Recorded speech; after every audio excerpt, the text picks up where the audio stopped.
It is not meant to be another package, another low-budget package. It's meant to awake some directors and to encourage some directors and to challenge some directors and filmmakers. It was not the idea to make a cheap film, but it's a dogma film and it'll sell. I mean, yeah, that's nothing.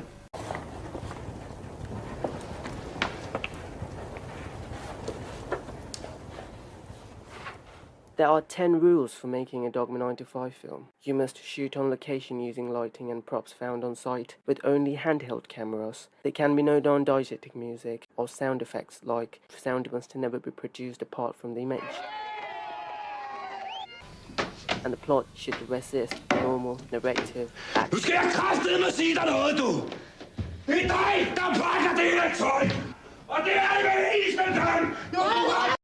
It can't contain any genre elements, stunts or effects, and must take place in an actual location, not in a studio. And the director must not be credited. Dogma 95 not only supplies a manifesto, but it owns certificates of authenticity conceived by Danish filmmakers Lars von Trier and Thomas Winterberg in 1995. The first film to use Dogma 95 was called Fasten, is a masterful use of limited resources. It is a film from 1998, directed by Thomas Winterberg. Fasten is reflected in its uncompromising style, shot entirely on the consumer format mini-DV with simple camcorders. The film leans into its grungy aesthetic with disorienting, fast-moving close-ups shot on disoriented wide-angle lenses. At times it feels like watching a home movie, making its negative plotline or scenes all the more uncomfortable.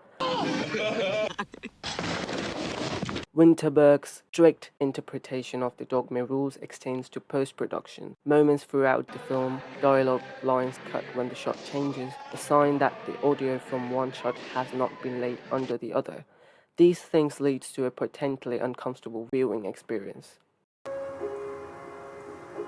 Although von Trier and Winterberg interpreted the manifesto in dark and uncomfortable ways, it is possible to make a Dogma 95 film with lighter feel. There's even a romantic comedy, Lone Sheffick's Italian for Beginners. Dogma 95 was officially disbanded in 2005, as its founders moved on to different projects like von Trier's equally experimental Dogville. During its 10-year run, Dogma films were produced all around the world.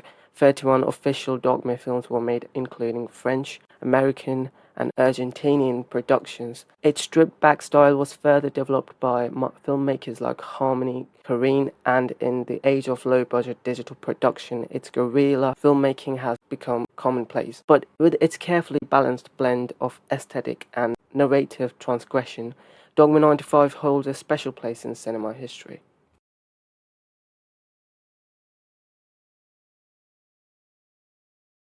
The emotional life is very explosive in all of them, which I think is because you have nothing else to tell the story than the actors. You have nothing else to use when you want to express feelings. You don't have the music to make the crescendo. You have to make them faint or puke or fight, or something to express whatever you want to get out.